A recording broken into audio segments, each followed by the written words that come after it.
Welcome back. The hyponatremia inquiry was longer than the Bloody Sunday Tribunal and the inquiry which examined the decision to go to war in Iraq. We now know the deaths of 4 children should not have happened, but Judge O'Hara is fiercely critical over just how reputations were put above the public interest. Here's a reminder of the day families finally heard the truth. Heartbroken parents facing the judge they put their trust in to find out why their children died. Delivered within the pages of these volumes, some of the answers they fought so long and so hard for. 5 children, the focus. Central to this inquiry, one word: hyponatremia. That critically low level of sodium in their bodies caused by mistake after mistake. How hospitals manage the intravenous fluids in the treatment of the children, crucial to this investigation. Adam Strahan, Claire Roberts, Lucy Crawford, the youngest life lost, and Rachel Ferguson, all overloaded. The length some went to conceal the truth, truly shocking. On the death of Adam, the judge found the surgeon and lead anaesthetist were not properly prepared for the transplant. Information was withheld about what happened to the toddler in the operating theatre. There was a refusal to accept he had suffered hyponatremia. And disturbingly, prevention recommendations drawn up during the little boy's inquest were not circulated to clinicians. The result, an opportunity to learn was lost. The lessons which could have been learned and shared from Adam's death were neither learned nor shared. Even after all the written and oral evidence, I do not know the full story of what happened in the operating theatre. My belief is that evidence was withheld about what happened there, and that is truly shocking. On the death of Claire in the same hospital, the judge found, in the hours before she died, her sodium levels were not rechecked. That mistake, individual and collective. Doctors didn't tell her parents how ill their little girl had become, and to avoid anyone asking questions, Claire's death was not referred to the coroner for 8 years. The reason for not referring Claire's death to the coroner was to avoid scrutiny of the negligent care which she had received. In effect, there was a cover-up by the consultants who Mr. and Mrs. Roberts spoke to on the 23rd of October 1996 when she died. On the death of Rachel, after her appendix was removed in Altlagelvin Hospital, the judge found she was overloaded with fluids before and after surgery. There was a reluctance to openly accept feelings. No one took responsibility for communicating with Rachel's family. On the day she died in the Royal, rumours spread her fluids had been mismanaged. Yet, that did not trigger a critical incident review to find out what went wrong. How much anguish, anger and frustration would the Fergusons and the other families have been spared over the years if they had just been told the truth from the start. The 4th death the judge found was avoidable was that of little Lucy Crawford.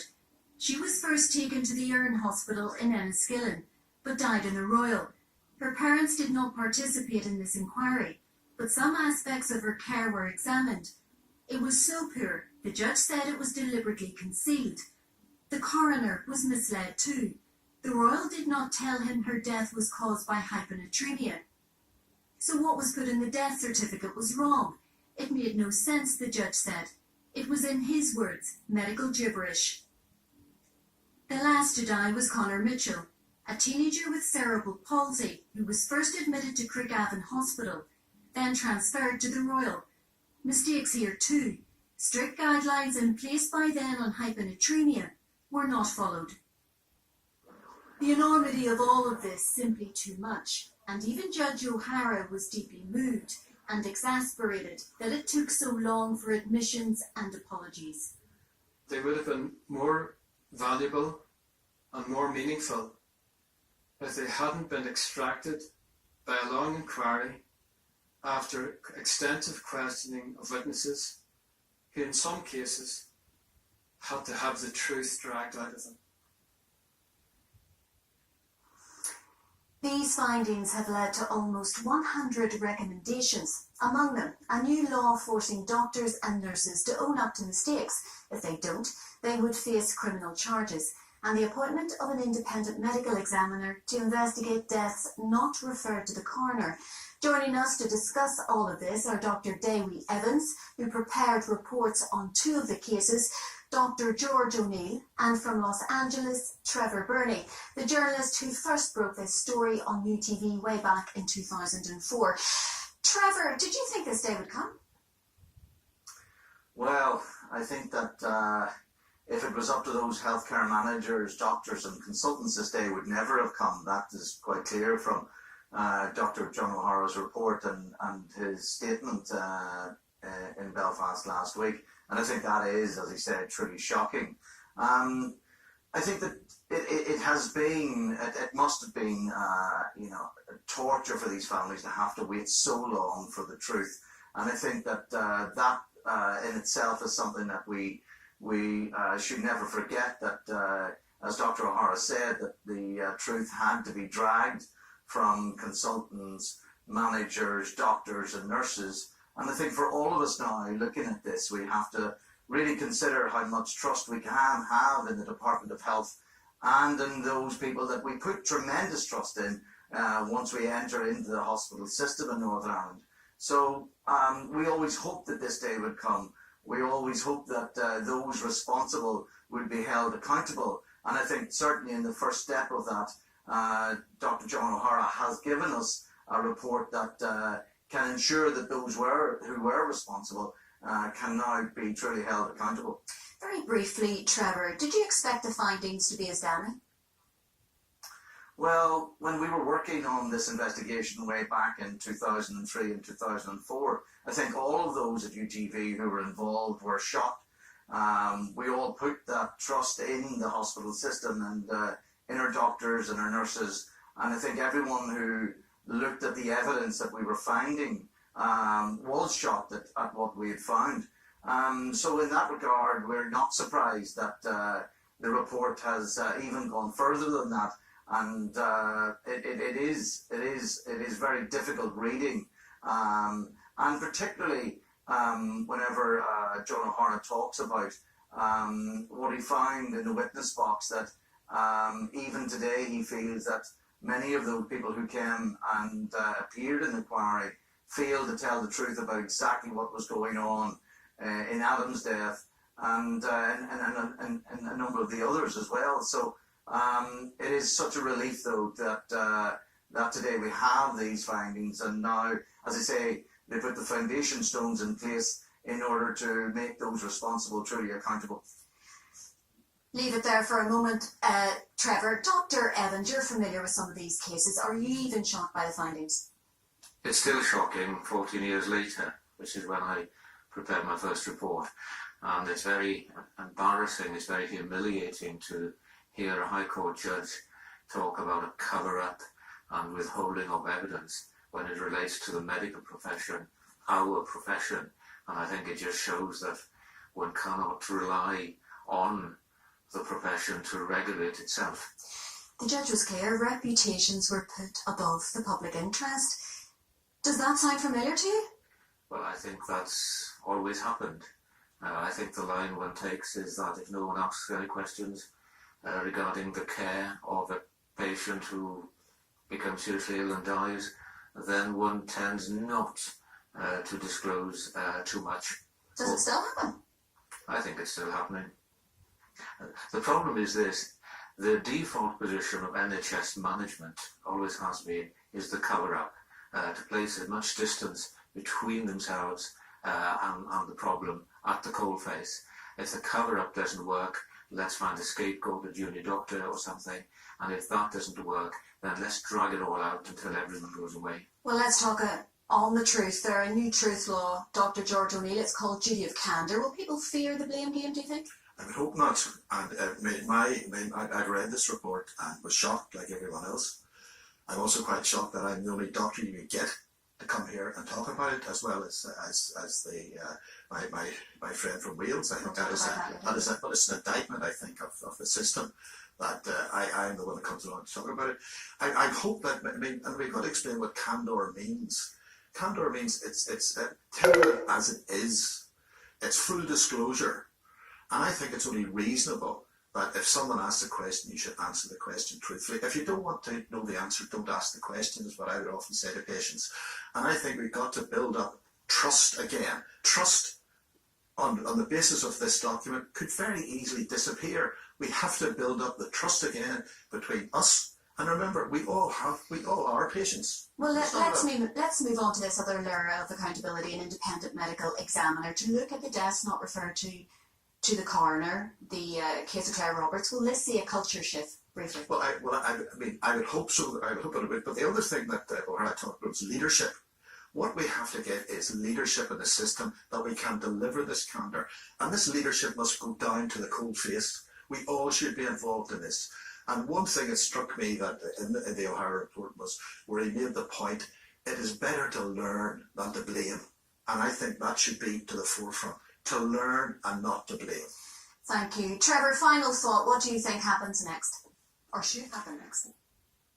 Well, I think what should happen next is what should have really already happened, in that the Department of Health addressing some of the concerns that both these doctors have set out. And I think we have to wake up to the fact that this department seems incapable of realising the damage that has been done to the trust that the public will have in their ability to self-examine what goes on inside our hospital. So I think that we need to see action. We need to see some of these recommendations that John O'Hara has made immediately moved on. We need to see that that the department and all those involved actually understand what it is to be transparent. Not just talk about transparency, not just give us platitudes, but actually give us something that actually shows that they understand how they wrong these families and what they've put them through, and that there is now a real concern about their ability to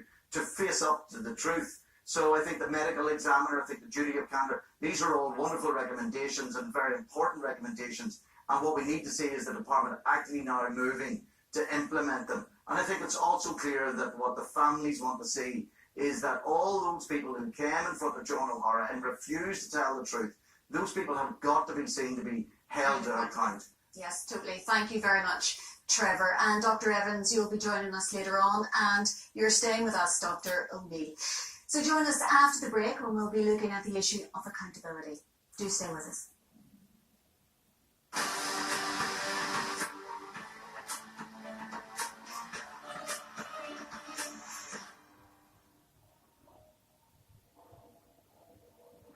Art Gallery, a unique new book collection that guides you through the works of the great masters.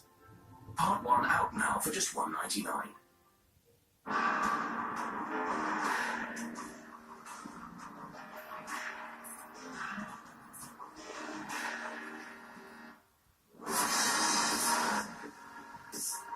Kona by Hyundai. You drive it, you define it. Visit hyundai.co.uk.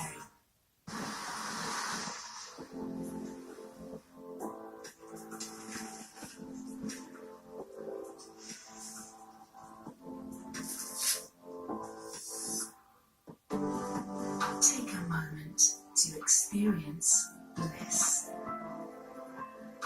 Smooth, melting Lindor. From the Lintmaster Chocolatier, you choose the moment, we'll provide the bliss. They say that we Danes are the happiest nation in the world. So, what's our secret? It's that we keep work and life in perfect balance. Isn't that we make time for beauty, feeling all fuzzy and snuggly together? Or could the secret of our happiness be down to creating what we believe is the best here in the world? Probably. Break the ice this winter at Gordon's Chemists with the 99p sale. There's a wider range of big-name brands, from baby goods to shampoos, households to dental, shower gels and much more, all only 99p. So hurry down to Gordon's Chemists for the 99p sale, now on. Welcome to Dixon Insurance Brokers. Right here in John Mitchell Place near it. Whether it's your home, your car, your business, or your farm, at Dixon Insurance, we have you covered and protected in every way. And with branches throughout Northern Ireland, we've got the province covered too. Come in and visit us today. Dixon Insurance Brokers. Local, personable.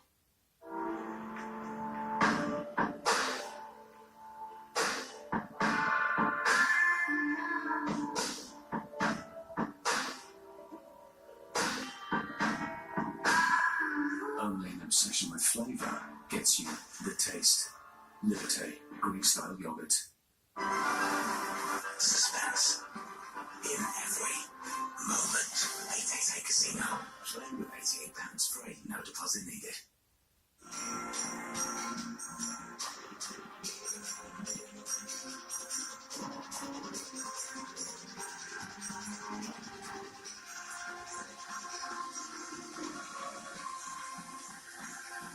Listen to your instinct, or as I move that, the new fragrance. Follow the sun, which way the wind blows, when this day is done. This summer, you can follow the sun to France from Rosslare or from Dublin on our new cruise ferry in WB Yates. Book now with a deposit of just €100 at irishferries.com. Irish Ferries. Travel together.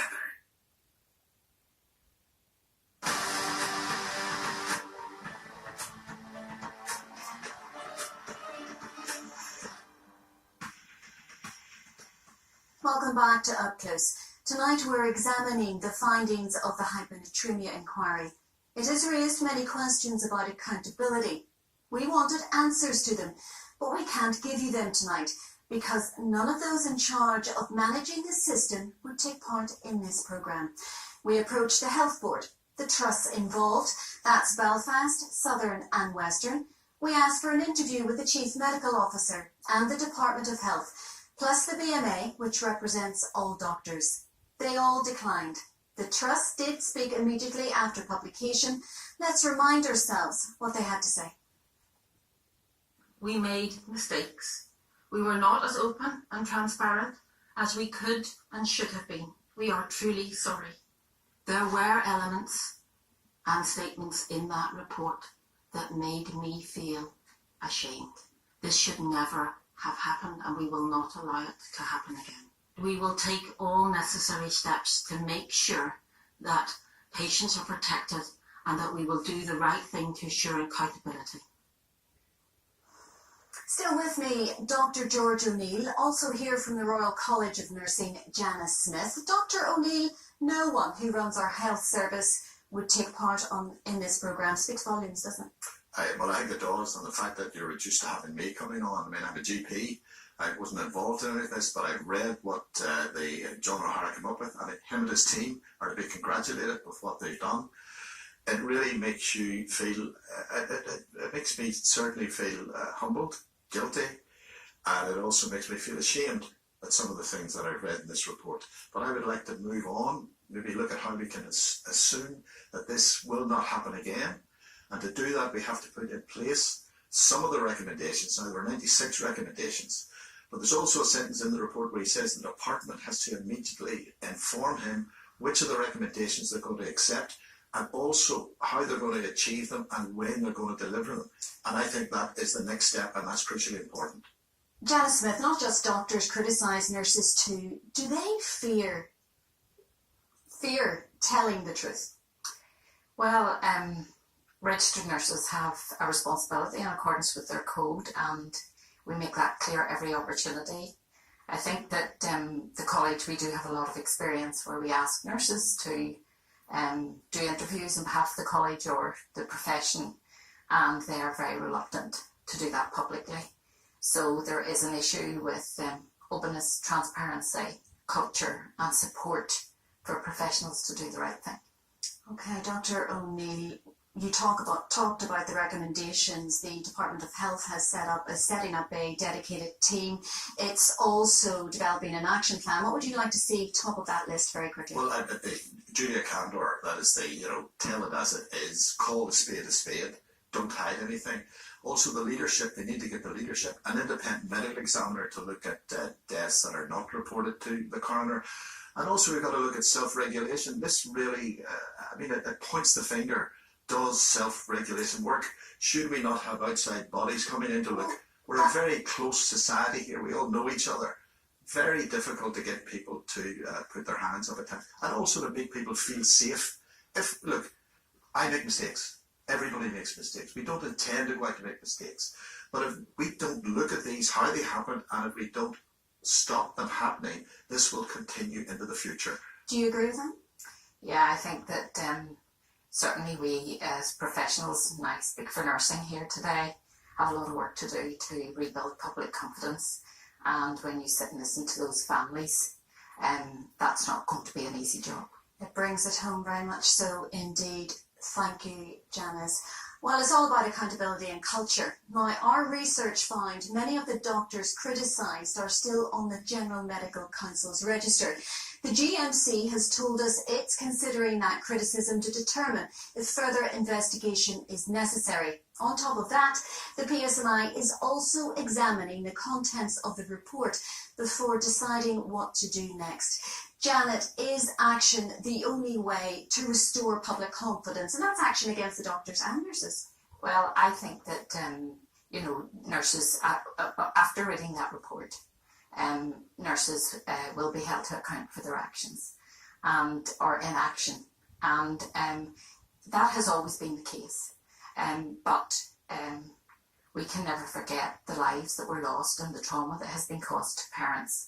And they trusted our health and social care system, and it failed them in the extreme. So I think that there's a lot of reflection to be done and action to be taken. A lot of work to do. Thank you, Janice. Well, join us after the break when we will be asking whether sweeping changes can be implemented without a functioning assembly. Thank you very much. That was a difficult.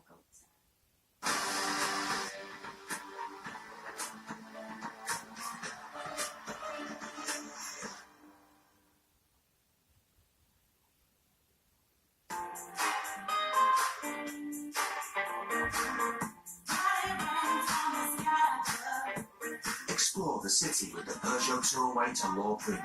From $199 rental per month with 3 years motor insurance and 3 years servicing. Order yours now. The best thing about Tombola Arcade is it looks completely different. You play from 5p to £1 and the games are totally unique. It's definitely worth a pop. Bora. Freedom for your kitchen. Extracting vapors, effective and quiet. Bora. From their very first days, your baby starts to write their future. And breastfeeding provides them with the best start in life. Inspired by 40 years of breast milk research, our experts created our range of Aptamil follow-on milks. If you choose to move on, Aptamil follow-on milks contain our unique blend of ingredients, helping you to lay the foundations for your baby's future. Aptamil follow-on milks, their future starts today. What are you afraid of missing today? A 2-second glance doubles the risk of crashing. So what are you really missing?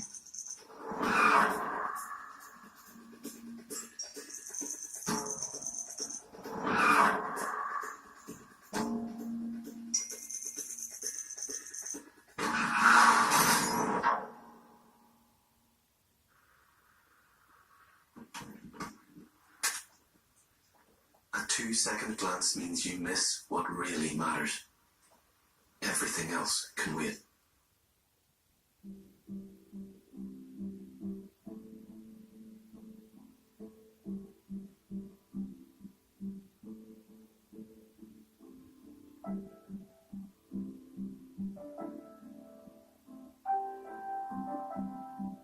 At Progressive, we understand exactly what you're looking for from a mortgage. A place you've dreamed of, where you'll make memories that will last a lifetime. Your home.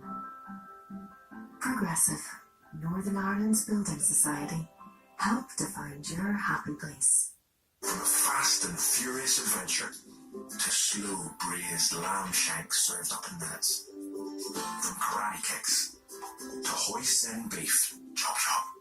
Flavour your life with Northern Ireland farm quality assured beef and lamb. Share all these recipes and more at beefandlambni.com. It's your last chance to get mammoth winter savings on selected sofas at DFS. The Elban Lounger is just $7.99, but not for long. DFS. I made it well. So what do you face with it? I swear to keep you safe. And I will. Just roll your eyes at me. What are you gonna do about it? I'll pick you up a fight. I may not be done by then. Please find me, Mrs. Gray. I just want you to see. How are you? Moving forward. 50 Shades Free in cinemas Friday.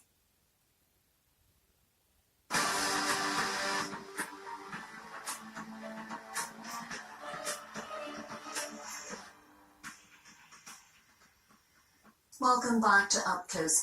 We're examining the fallout from the hyponatremia inquiry, an inquiry ordered by Directorial Health Minister Angela Smith back in 2004.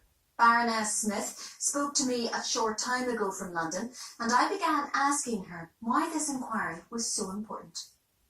I think for me it was recognising that there were two things we had to do. One was get to the truth, and one was to learn lessons so you ensure this doesn't happen in the future. And you would like to think, really, wouldn't you, that this could be done quickly and easily, everyone would give the information that was required. That wasn't the case, and so I think the decision to have a public inquiry is one that has been vindicated and it proved its worth. These findings were damning. Did they go even further than what you expected? To be honest, I had a completely open mind, and I've been extraordinarily concerned that it's taken so long. For some good reasons. I understand about the police inquiries, but when it was taking so long, you start to worry even more about what's going to be found. So I pay huge tribute to Sir John O'Hara and his team for the diligence of their work and the thoroughness of the work they've done. What was uncovered? Were you shocked? I think what shocks and I'd say upsets me, if I'm honest, the most is the point he makes about not being able to get information as quickly and as easily as he should have been able to done. And this idea that people weren't willing to come forward. You know, we all know people can make mistakes and things that goes wrong. But when that happens, the key thing is everybody must come forward and tell the truth and be absolutely clear about what's happened. Otherwise, we risk making the same mistakes again. So that, I think, is the bit that I find the most unsettling and worrying the whole report, that he had to drag that information in some cases, people kicking and screaming, it seemed, to get to the bottom of what really happened. And to me, that makes it all the more distressing from the families, and how relieved they must be now to see the end of this report and know that action really can and must be taken as a result. Let me go into this new law, the duty of candour. Politically, we're in a state of limbo. Key things can't be implemented without ministers in government, so are families at risk of being failed again? Well, I hope not, and I hope all politicians in Northern Ireland really take heed of this, because this won't be the only issue where you need your local ministers and local assembly members, everybody working together.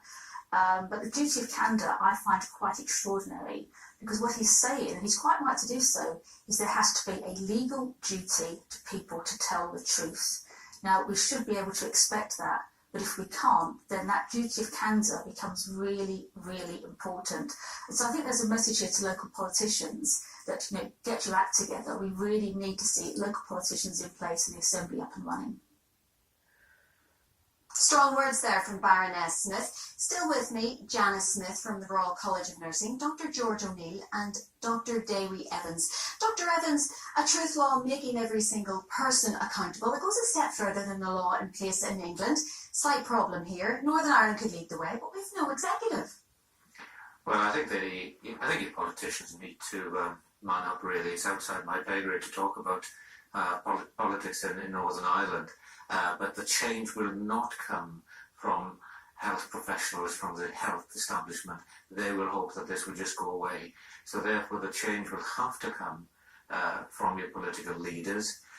One suggestion in the judgment, which I found very interesting, is the establishment of an independent panel. I think that's a good idea. one shortcut, I've no idea what the legality of this is, one shortcut could well be that all deaths in children should be referred to the coroner. Instead of the independent medical advice? Yes, this would be cheaper. My experience of the coroner's office in Northern Ireland is that it's an excellent organisation. It's robust, it's fair, it's thorough. Most important, it's independent of the health system. And I think that is something that could well pave the way to protecting not only the patients, but could also protect doctors who are currently afraid of speaking out. Interesting thoughts there. Dr. O'Neill, no Stormont. Are key parts of this report doomed? No, I don't think so. This is bigger than politicians. This is a societal issue. But we need the legislation and we need the politicians in the Assembly. We've had the Domson report, the Bidgour report, and now this inquiry. We need the transformational change to make our health service better. Now, I have to say, Sharon, I see good things happening every day in health and social care. This is some of the bad things that happen, but they're few and far between, thankfully. So I don't want people going away thinking that it is all gloom and doom. It's not. But we have to implement the transformational change to improve the outcomes for all of us, because we all will need the health service. Yes, well, the law needs implemented by the politicians, of course. We have a direct rule minister, we have a Secretary of State, and there's no reason why they can't produce an order in council if it suited them. Janice, what's your message to our politicians tonight? Well, I think that if they read John O'Hara's report, as we all did, I think there'd be no doubt in anybody's mind that we need to do what has been asked of us in those recommendations.